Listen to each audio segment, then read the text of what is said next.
tous et soyez les bienvenus dans cette version inédite numérique des vœux, mais vous comprenez que cette année on ne pouvait pas faire autrement. Bonjour monsieur le maire et le président de la communauté de communes. Bonjour chère Vanessa. Vous avez décidé, malgré la situation, malgré la crise, de faire vos vœux. C'était important pour vous ? Oui, c'est toujours un rendez-vous annuel très important pour bien sûr les élus et puis pour nos administrés. C'est un lien indéfectible chaque année, un rendez-vous, un rituel. Et il nous a semblé important de le faire sous une autre forme, de le faire cette année sous une forme numérique. Ça a été une année très particulière 2020 ? Oui, très difficile. On a tous été éprouvés. Bien sûr, j'ai une pensée à l'instant où je vous parle pour tous les gens qui ont subi dans leur chair le décès d'un proche et puis l'accompagnement d'un défunt. Et puis bien sûr aussi ces soldats du quotidien, tous ces gens qui ont aidé, qui ont été présents, qui ont répondu présents pendant la crise, les aidants et les soignants. Je veux bien sûr avoir une pensée très forte ce soir pour eux. Et puis tous les élus qui se sont mobilisés aussi sur le terrain.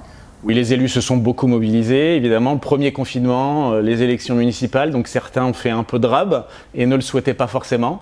Et ils ont répondu présent. Je pense que ce couple préfet et maire a répondu présent. Et je veux vraiment les associer et les remercier pour tout ce travail de tous nos élus. Vous parliez tout à l'heure des aidants, de tous ceux qui ont été au front. On leur rendra hommage d'ailleurs en vidéo tout à l'heure, qu'ils soient amateurs ou professionnels. 2020 a été très particulière, mais il s'est aussi passé de très belles choses. Et on va revenir, si vous le voulez bien, Ludovic Ogbon, sur les réussites aussi de cette année 2020. Malgré la crise, on est sur un territoire qui bouge, qui a bougé, qui va bouger encore. L'illustration, c'est peut-être les circuits de Vendée, un projet économique dynamique malgré la crise. Je vous propose de regarder tout ça en images. Et on en reparle ensemble juste après.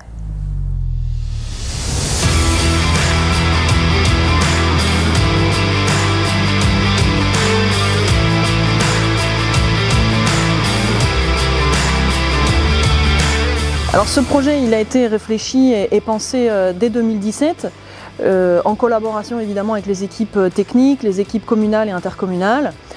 Depuis 2019, tout le monde s'active pour mettre en place cette nouvelle activité et depuis cette année, évidemment, nous sommes prêts. Notre équipe est là, nos cartes sont prêtes à vous accueillir, donc on vous attend.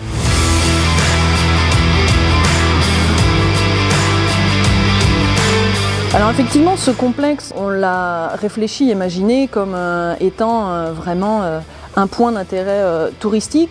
On imagine l'attractivité qu'il va générer puisqu'on est ouvert déjà du 1er janvier au 31 décembre.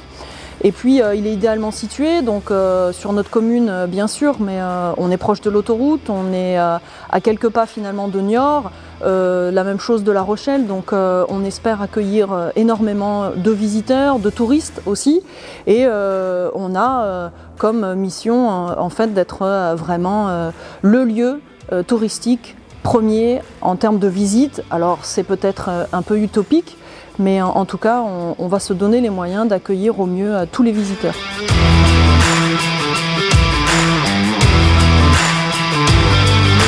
En termes d'innovation, on a revu complètement le concept du karting, c'est-à-dire qu'on a revu le châssis, on a revu les réglages pour le pilote. Et surtout, on a beaucoup travaillé sur la chaîne de traction électrique, c'est-à-dire la batterie, le moteur et l'électronique qui va avec le moteur, pour proposer un nouveau produit complètement adapté à une piste indoor, donc un tracé très sinueux. Et du coup, on a une batterie interchangeable, un moteur avec plusieurs puissances possibles, une pour les enfants, une pour les adultes, une pour rentrer doucement dans la zone des stands. Bref, tout ce qu'il faut pour avoir une activité en toute sécurité et avec aussi beaucoup de plaisir à l'utilisation. Dans le sud Vendée, grâce au circuit automobile qui a été installé sur la commune de Fontenay-le-Comte, on arrive à attirer des entreprises qui développent, qui conçoivent, qui même posent des brevets sur de la mobilité électrique. Pas que, ça attire différents types d'entreprises, mais on arrive avec on va dire cet aimant qui est la piste auto.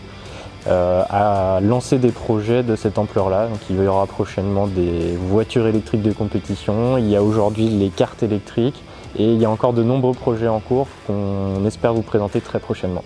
Tous ces projets montrent que sur le territoire de Fontenay-Vendée, On a de l'innovation, on a des idées qui mûrissent et le territoire fait tout ce qu'il faut pour que ça se passe dans les meilleures conditions.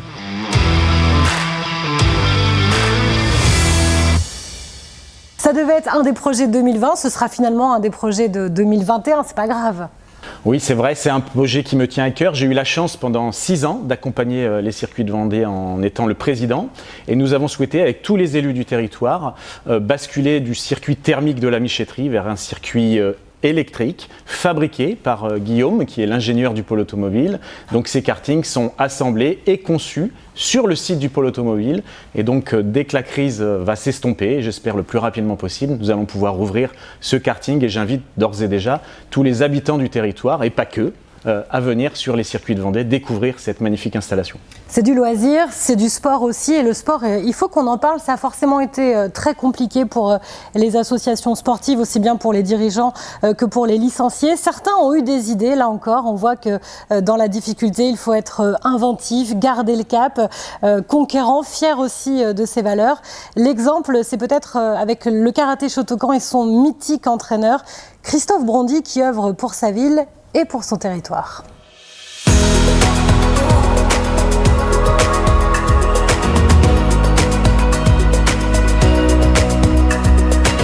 C'est une association assez importante sur le territoire, puisque généralement, hormis peut-être cette année, mais généralement on est plus de 300 licenciés, autour d'un projet associatif assez fort qu'on appelle un club, un territoire, à savoir développer le sport pour tous et sous toutes ses formes, pour tous les types de publics, mais également faire rayonner notre territoire et le club au-delà des frontières à travers sa politique et sa filière de haut niveau avec des sports-études en collège, en lycée, des jeunes qui viennent de toute la France, des familles qui viennent s'établir et des résultats nationaux et parfois internationaux. Les spectacles d'arts martiaux pour un club de karaté, faire un gala ou un spectacle d'arts martiaux, c'est quelque chose de normal. Maintenant, nous, on le fait de manière un peu différente, plus ouverte, avec des numéros de danse, avec des sketchs, des scènes de théâtre, etc. et en essayant de s'associer avec plusieurs associations du territoire pour lui donner une certaine résonance et à chaque fois une histoire et un fil conducteur. Donc là, on tisse à chaque fois une sorte de conte dans lequel on embarque les spectateurs et cette fois-ci, on a voulu créer un conte autour de l'histoire réelle du pays de Fontenay-Vendée en essayant de dégager une identité à ce territoire, en permettant aux gens de les faire voyager sur l'ensemble du territoire et de découvrir une histoire qui est souvent méconnue. On était très bien partis, on commençait à bien remplir les deux spectacles puisqu'il y a deux sessions. On a été un petit peu arrêté, on a été retardé, mais on espère bien le faire prochainement. Tout d'abord l'humanisme, alors forcément on pense à la Renaissance ici à Fontenay-le-Comte, mais c'est vrai que si on regarde ce qui se passe aujourd'hui au niveau de l'activité sportive, de l'activité culturelle, je pense que c'est vraiment une terre et un berceau d'humanisme. On essaye de faire ressortir également l'aspect terre de conquérants et de légendes. Alors les conquérants, aujourd'hui, c'est dans le domaine sportif, ça peut être parfois dans le domaine économique. Il y a eu quand même des grandes réussites qui sont sorties de ce territoire. Et puis conquérants, on se replonge bien sûr dans le passé. Et terre de légendes, forcément, on pense à Mélusine, mais il y a beaucoup de choses, la Dormeuse de Chais, etc. Il y a beaucoup d'histoires sur ce territoire un peu magique qu'on va essayer de mettre en valeur. Donc ça, c'est les deux premiers points. Quand je parlais de Mélusine, il y a un autre aspect forcément qui nous vient à l'esprit, c'est l'esprit bâtisseur et bâtir bien sûr des châteaux à une époque, mais c'est aussi construire la société de demain et on va essayer de mettre ça en valeur au maximum. Et puis il y a un quatrième aspect, c'est Source des géants de demain. Le spectacle va s'appeler Terre de géants parce qu'au sens propre comme au sens figuré, c'est une terre de géants et beaucoup de géants sont sortis de ce territoire, ont émergé et ont fait parfois des grandes carrières nationales ou internationales. Je pense que ce sera le spectacle à ne pas manquer, mais de toute façon, moi je me suis pris au jeu. Et donc, à la fois dans le spectacle qu'on va proposer au niveau du Fontenay Karaté Shotokan, qui est toujours une grosse émotion partagée, beaucoup de choses vont être dites, mais c'est vrai que même personnellement, j'ai trouvé beaucoup de choses à dire et j'ai bien envie de continuer sur cette route-là à promouvoir cette image du territoire.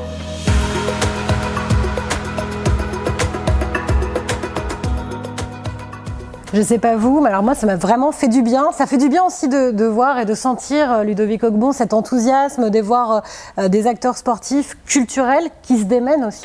Oh oui, c'est un projet un peu fou et un peu phare aussi. Et je remercie bien sûr Christophe parce que ce projet, il est né aussi de l'association et aussi de la tête de Christophe Brondy. Je veux le remercier. Et puis de tout le Fontenay Karaté Shotokan qui s'est associé à ce projet un peu dingue, qui devait avoir lieu là aussi l'année dernière et qui verra le jour là aussi dès que la Covid va pouvoir s'estomper.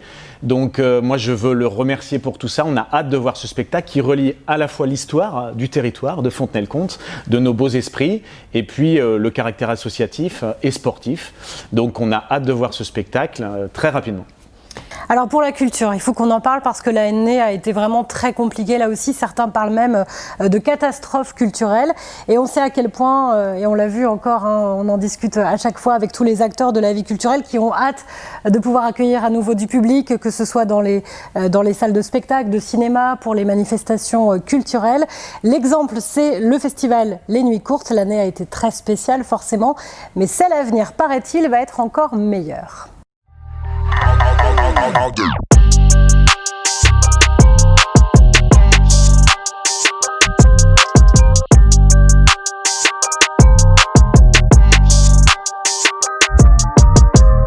Alors le Festival des Nuits Courtes est né en 2017, en même temps que l'association Fontenay en scène. Il se passe au niveau de l'espace René Cassin, sur 3 jours avec 2 scènes. Depuis 2017, on a accueilli à peu près 22 000 festivaliers. Au niveau de la musique, ça va être éclectique, il y a vraiment de tout, c'est intergénérationnel. Le but, c'est de contenter tout le monde. C'est vrai que l'année 2020 a été un peu compliquée, mais on a quand même réussi à se réunir au sein de l'association pour faire des projets plus tard pour 2021. Alors les atouts pour la réussite du festival, bien sûr, comme on l'a dit tout à l'heure, c'est déjà les bénévoles bien sûr qui sont avec nous et puis toute l'équipe de l'association, mais la mise en place du festival en elle-même, elle n'aurait pas été possible sans le soutien des collectivités qui sont avec nous depuis le début, donc notamment le pays de Fontenay-Vendée, la ville de Fontenay-le-Comte. On a des super relations avec l'office de tourisme et tout ça en fait ça constitue un microcosme de professionnels qui nous accompagnent tout au long de l'année et sans qui on ne pourrait pas vraiment faire cet événement, que ce soit au niveau des subventions qui nous sont accordées ou au niveau de tous les moyens mis en œuvre pour la réussite du festival au niveau de la communication par exemple ou de la technique et de la promotion du festival dans sa globalité. On a besoin de tous ces gens-là pour réussir. Alors l'année 2020, comme l'a dit Lisa, elle a été hyper riche en rencontres, ça nous a permis de structurer un peu mieux l'association, nos partenariats et nos projets pour 2021, donc tenez-vous bien au courant dans les semaines à venir parce qu'on va avoir des annonces pour les Nuits Courtes en elles-mêmes, on espère le meilleur pour octobre 2021 et aussi pour le début de l'année, le printemps, voire l'été.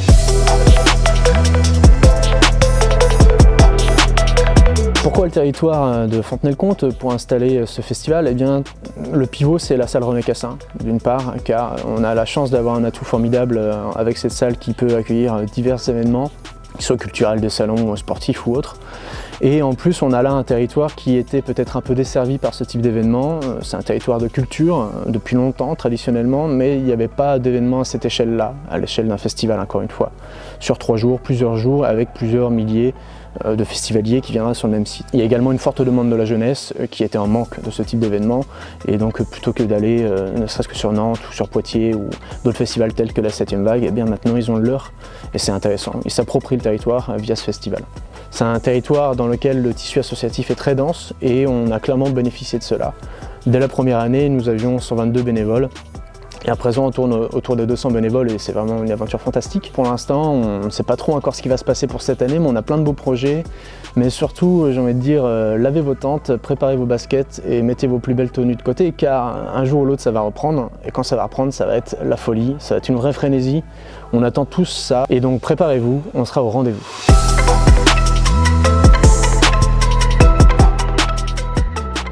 Vous avez entendu, Ludovic Ogbourn, il faut préparer notre tenue. Hein. Il n'y a pas de problème. Ce qu'on entend aussi, c'est que cette année 2020, elle a été compliquée, mais elle a permis aussi de consolider des projets. On se dit, ben voilà, on est obligé d'attendre, on va attendre, mais on va essayer de faire encore mieux pour l'année prochaine. Ça, c'est positif aussi. Oui, c'est très positif. Alors le Festival des Nuits Courtes, c'est un festival qu'on accompagne depuis quelques années, voilà, pour la jeunesse, pour la culture. Et puis je dois dire, j'ai un mot aussi pour eux, parce que j'ai été très inquiet pendant cette crise pour effectivement le milieu événementiel et culturel. Ils ont été vraiment très impactés. Et je dois dire que ça fait du bien. J'ai eu la chance la semaine dernière de profiter d'une compagnie en résidence à l'espace culturel René Cassin, ne serait-ce qu'un quart d'heure, revoir, écouter un spectacle, revoir effectivement des artistes qui travaillent sur une scène, c'est vraiment très agréable. Donc on a hâte là aussi de les revoir sur scène très rapidement. C'est chouette, mais il faut de l'argent. Enfin, je suis désolée, je pose un peu la question et je pense que plein de gens, et notamment des présidents d'associations, se la posent. Comment on va faire pour tenir cette année 2021 ? Alors à la ville, on a mis en place, entre les deux confinements, en fait, pour soutenir déjà les associations sportives et culturelles qui avaient des salariés. C'est là où on est extrêmement vigilant. Donc on a mis des subventions exceptionnelles à hauteur de 50 000 € pour les aider à passer cette crise. Et puis on maintient bien sûr le niveau très important des subventions aux associations pour la nouvelle année 2021, alors même que certaines associations n'ont pas eu d'événement. Donc c'est un engagement fort des collectivités. Et puis on travaille avec les élus en charge du sport, Sophie et Philippe. On travaille à un événement à la rentrée, peut-être en septembre, un bel événement sportif qui relierait toutes les associations sportives sur la plaine des sports. Alors on l'a entendu, on l'a vu aussi avec les différentes vidéos, c'est un territoire qui bouge malgré la crise, ça a continué. Ça veut dire que c'est un coût, on en parlait pour les associations, mais c'est un coût global. Il faut en parler, Ludovic Ogbon, la communauté de communes et la ville de Fontenay-le-Comte ont été là pour aider aussi les commerçants. Vous étiez très attentifs à ça ? Oui, très attentif parce qu'on le voit bien, hein, le secteur économique, c'est le secteur qui va redémarrer, qui a été impacté. Tous les élus, et je veux remercier les maires qui m'accompagnent à la communauté de communes, tous les élus ont massivement soutenu ce plan, hein, un plan qui n'a jamais eu lieu à Fontenay, qui s'appelle Fontenay-Vendée Relance, qui est un plan à la fois sur le soutien, on a exonéré de droits de terrasse, on a exonéré de droits de place sur le marché, on a pris un certain nombre de dispositifs, des aides au loyer pour aider les commerçants à financer les loyers alors même qu'ils subissaient la fermeture administrative, et en même temps un plan de soutien et de relance pour le jour d'après qui va arriver. Donc toutes les entreprises qui ont des projets, qui veulent investir. Et puis on a aidé à hauteur d'1,2 million les communes pour relancer les travaux de bâtiments et de voirie, tous les projets publics dans nos communes. Donc c'est un plan massif d'à peu près 2 millions d'euros qu'on a mis en place avec tous les élus du territoire. Je crois savoir que vous avez mis en place une plateforme d'achat local.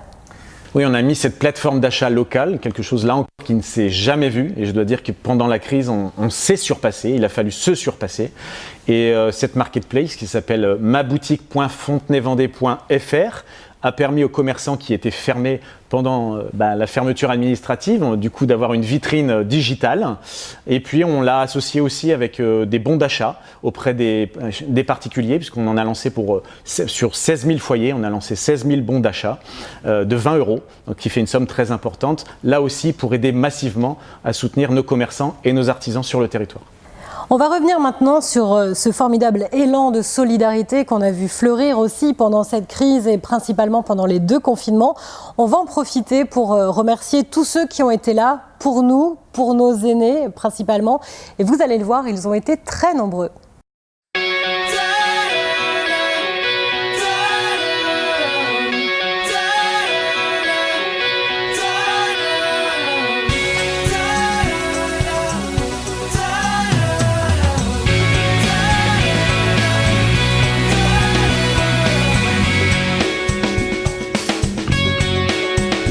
Alors la CPTS, c'est une association qui a été créée en 2019.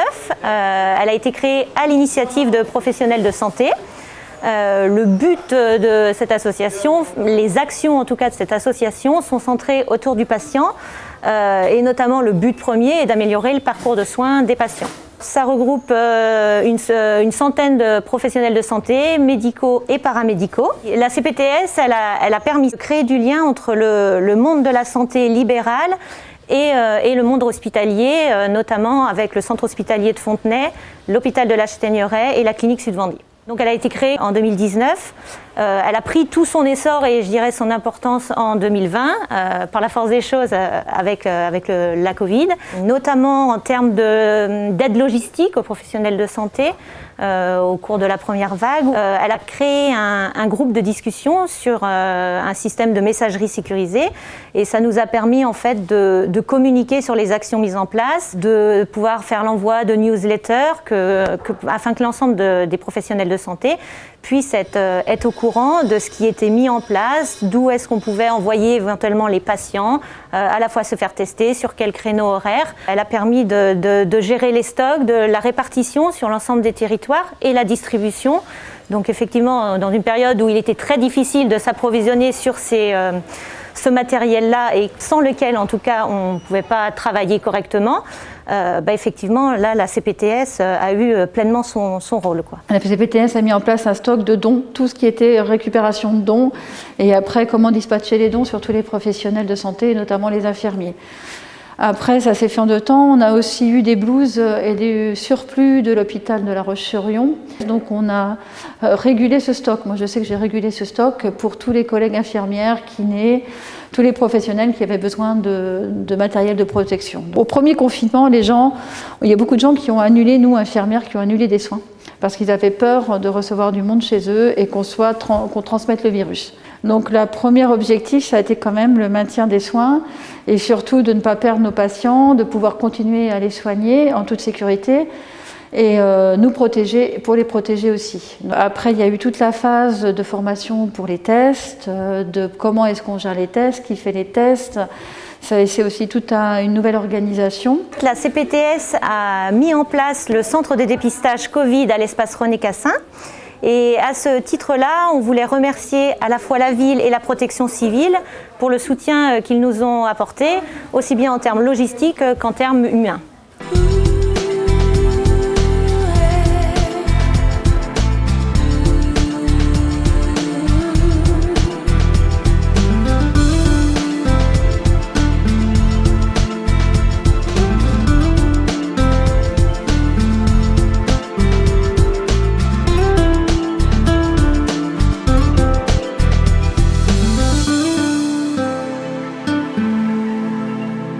Dans l'espace René Cassin, nous sommes venus en renfort des libéraux professionnels de santé qui avaient mis en place un centre de dépistage avec des tests antigéniques, une assistance éventuellement pour les tests si nécessaire et une assistance pour la partie administrative. Les actions au niveau de l'antenne de Fontenay-sès-Bretise se sont fortement diminuées du fait du Covid et de la perte de nos activités plutôt traditionnelles de formation et de poste de secours.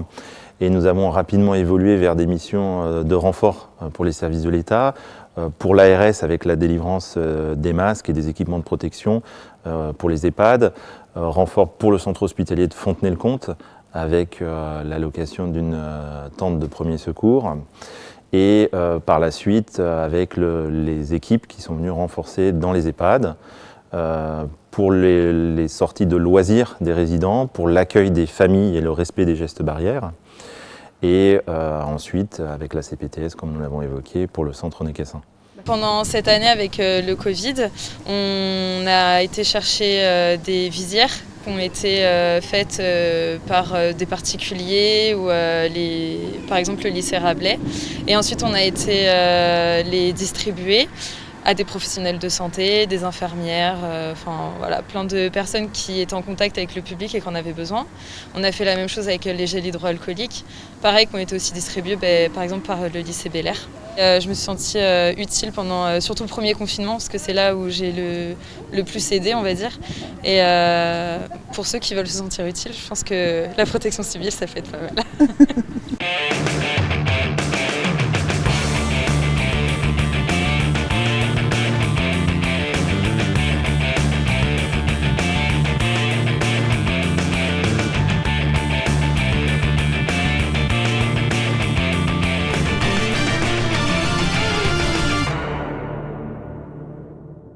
Donc on va proposer à la fois un service d'aide et d'accompagnement à domicile où ce sont là des auxiliaires de vie qui vont intervenir au domicile des personnes accompagnées pour proposer soit des actes ménagers, ça peut être aussi pour des activités aux actes essentiels de la vie.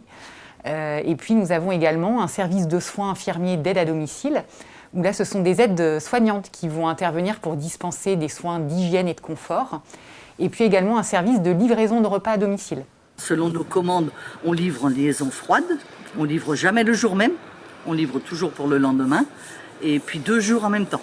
C'est un service qui est très malléable. Si les gens veulent que 2 repas par semaine, ils prennent que 2 repas. C'est pas une obligation de prendre un repas tous les jours. Pour le service de portage de repas, on a des personnes qui ont fait appel à ce service-là spécifiquement durant la période Covid.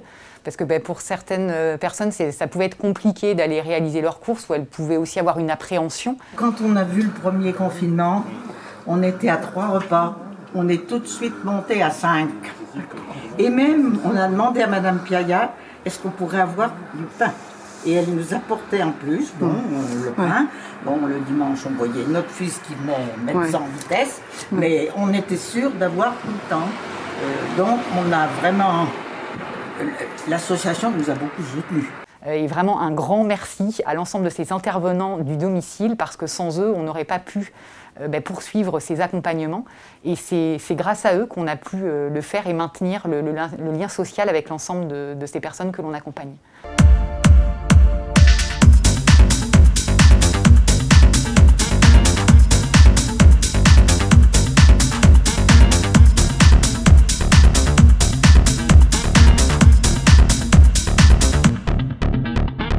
Nous, l'association est présente sur 5 communes. Ça a été quand même compliqué parce que, évidemment, sans aucune préparation, et on s'est trouvé démunis un peu devant la pénurie.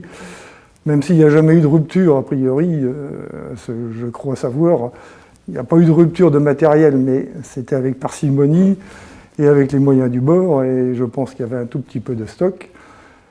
Il y a eu aussi un arrêt de prestations chez des clients, entre autres concernant les ménages. Donc ça se limitait aux soins d'aide à la personne au niveau des toilettes. Il y a quelques clients aussi qui ont refusé, bien sûr, les prestations, sauf ceux pour qui c'était vraiment nécessaire, indispensable. Et nos aides à domicile, nos agents ont parfaitement joué le jeu avec tous les risques qu'elles prenaient, mais de ce côté-là, on peut leur en être reconnaissante. Le premier confinement, il a été très tôt après l'embauche. Ça a été, le début, je l'ai plutôt bien vécu, on va dire. Après, sur la fin, c'était plus dur, psychologiquement. Ça fatigant, parce qu'on se retrouvait beaucoup seul. On n'avait pas de collègues, vu que les réunions étaient annulées. C'était très très dur sur la fin.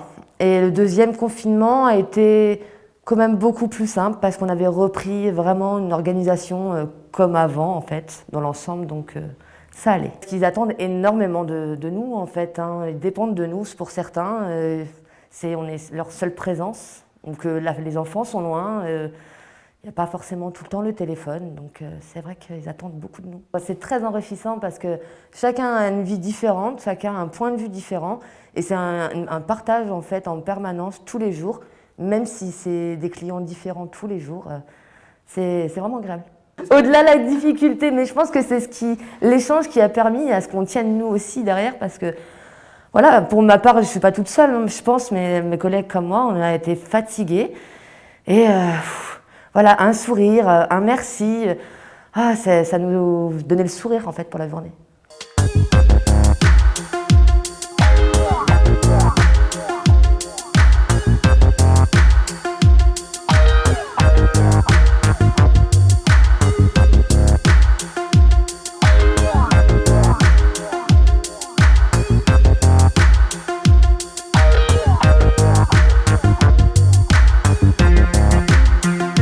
Une année très particulière parce que, comme tout le monde, le Covid, pas beaucoup d'informations sur les procédures, sur les risques. Nous, on a réussi à s'adapter, une bonne communication au niveau de notre département. On a déjà des connaissances sur le risque technologie avec des procédures de nettoyage, de désinfection, de zonage. Il a fallu simplement qu'on adapte nos procédures opérationnelles et de retour d'intervention aux risques nouveaux. Le premier confinement, plus d'activité, une chute vraiment extraordinaire, quoi, parce que les gens sortaient plus de chez eux, les entreprises ne tournaient plus, il n'y avait plus d'établissements scolaires ouverts. Et donc on a vu une grosse chute de notre activité opérationnelle. La visite de caserne s'est retrouvée chamboulée parce que l'idée était d'exposer le moins possible de personnes. Donc c'était le personnel strict minimum dans l'enceinte. On avait l'habitude de se rassembler, les pompiers volontaires qui venaient très régulièrement au centre, les formations, on a besoin de contact, on est vraiment un groupe. Le premier confinement a été plus compliqué, c'était un peu frustrant parce qu'on n'a pas pu justement venir à la caserne pour prendre des gardes, on ne pouvait pas voir nos collègues. Et le second a été, on était déjà adapté un peu, on s'est adapté à l'épidémie, tous les protocoles. Ça a été moins compliqué, on a pu être présent. Sur les interventions type Covid, on va dire, c'est vrai que quand on a tout l'équipement spécifique au Covid, ça impressionne les gens. Ils ne sont pas forcément rassurés parce qu'ils se disent, ils se sentent vraiment malades gravement. Et puis, pour eux, c'est un peu flippant. Quand on vient sur une intervention où il n'y a pas de cas de Covid déclaré, on va dire, il y a toujours le port du masque obligatoire pour les victimes aussi. Et comme les gens sont en détresse, c'est pas forcément évident pour eux de porter toujours le masque. Ça les stresse plus qu'autre chose. On s'est adapté en modifiant, en supprimant toutes les parties, notamment de formation qui étaient non opérationnelles. On s'est concentré que sur l'opérationnel pour faire une gestion fine de nos stocks et puis pouvoir assurer l'opérationnel en toute sécurité pour les gens et pour les pompiers.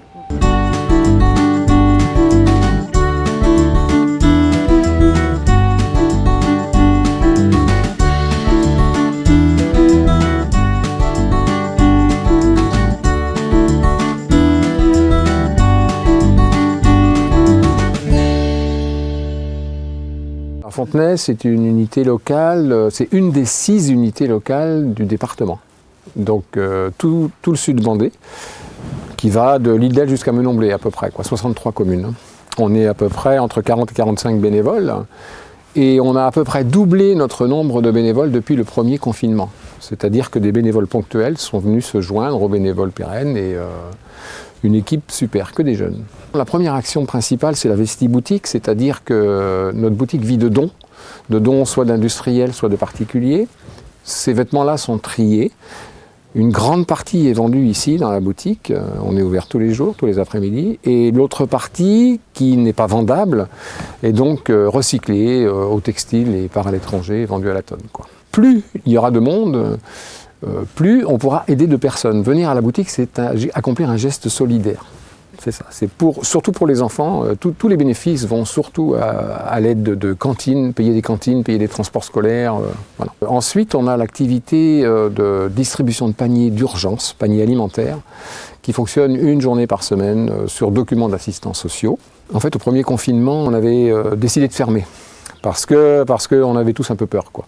Et puis, de fil en aiguille, on s'est dit, mais pourquoi ne pas aller aider les gens? On est quand même la Croix-Rouge, quoi. Donc on a ouvert, on a fait savoir ça aux autres associations et au CCAS. Tous les gens qui appelaient le CCAS, puisqu'il avait plus pignon sur rue que nous, sur Fontenay, le CCAS nous les envoyait et on faisait les courses alimentaires, on a fait les ports de médicaments, on a fait également des paniers livrés puisque les gens n'avaient pas de voiture.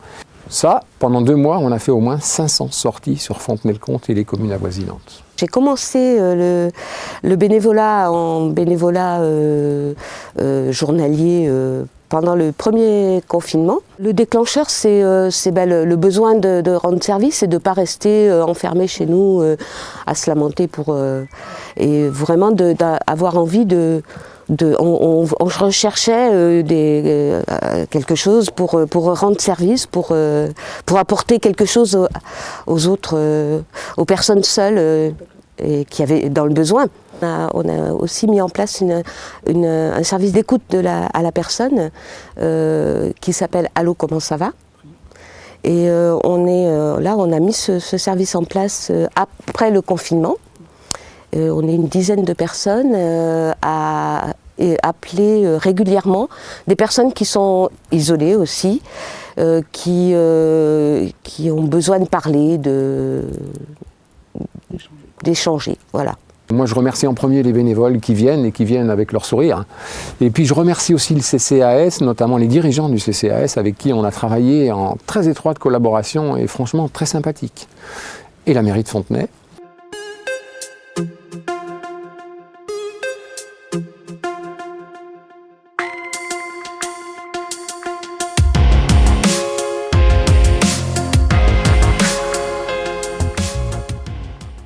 On va commencer, Ludovic Ogbon, avec les aides à domicile. Vous avez tenu vraiment à les remercier particulièrement pendant vos vœux.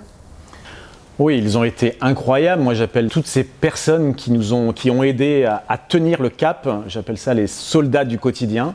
Ils ont répondu toujours présents. Donc, bien sûr, les aides à domicile ont été très présents. On les a aidés. Moi, je veux avoir vraiment une pensée pour eux. Ils ont permis de maintenir cette solidarité formidable sur tout le territoire. Nos aînés qui étaient, il faut le dire quand même, assez isolés, vous avez pu leur apporter du réconfort avec des petits cadeaux, des petites gourmandises.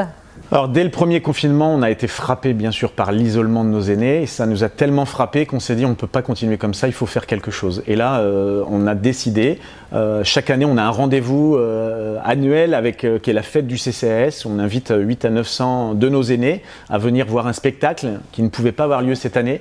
Et donc on a décidé de pouvoir leur apporter des gourmandises, un petit panier rempli de gourmandises. Et les services, les élus, des bénévoles se sont associés à cette action et on peut apporter 1500 paniers garnis dans toute la ville chez nos aînés. Et je sais, c'est un exemple que nous avons pris à la ville de Fontenay-le-Comte, mais je sais que mes collègues, maires de la communauté de communes, ont pris ce même type d'initiative par le biais de bons d'achat ou de projets de solidarité comme ça sur tout le territoire. On le voit bien, Ludovic Ogbon, que dans cette crise, il y a du bon, il y a de la générosité, de la solidarité et les gens se mobilisent. Oui, les gens se sont beaucoup mobilisés. On sait qu'à Fontenay-le-Comte, on a un terreau extrêmement favorable de bénévoles et de gens qui participent dans nos associations de solidarité. Et puis, un exemple impressionnant, ça a été évidemment les bénévoles de la Croix-Rouge. Pour avoir échangé avec le président, il m'a dit, mais on a été un peu,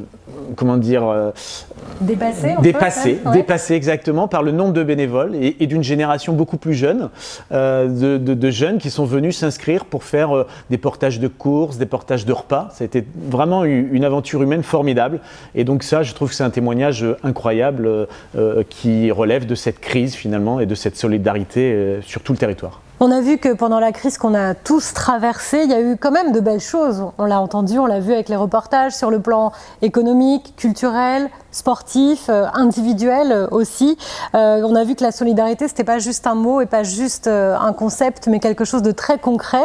Aujourd'hui, Ludovic Ogbon, qu'est-ce que vous souhaitez pour les habitants de Fontenay et pour le territoire de Fontenay ? Mais moi, je souhaite plein de bonnes choses aux habitants du territoire. Je leur souhaite de continuer surtout cet élan de générosité et de solidarité qu'on a connu pendant la crise, qui a été formidable et qu'on a vraiment reçu très très fortement. Et puis à la fois, avec tous les élus du territoire, on est en train de travailler sur le plan climat, air, énergie. C'est un mot un peu rébarbatif, mais en fait qui engage notre territoire vers un territoire décarboné, qui engage la transition écologique. Et voilà, ce sont dans les semaines qui viennent, ce sont les gros projets que nous allons mener sur l'année 2021. Voilà, c'est la fin de cette séquence des vœux version numérique pour 2021. Merci à vous de l'avoir suivi. Merci à toutes les équipes qui ont travaillé pour la préparer. Un dernier petit mot, je crois que vous avez une très jolie citation en guise de vœux. Une petite citation qui n'est pas de moi, qui m'a été envoyée, que j'ai trouvée forte à propos, qui est une petite citation de Sénèque, pour ceux qui connaissent. C'est « La vie, ce n'est pas d'attendre que les orages passent, c'est d'apprendre comment danser sous la pluie ». Je trouve que cette citation est vraiment de circonstance et je souhaite évidemment tous mes vœux de bonne santé, de réussite dans les projets personnels et professionnels à chacun. Meilleurs vœux à toutes et tous, à très vite.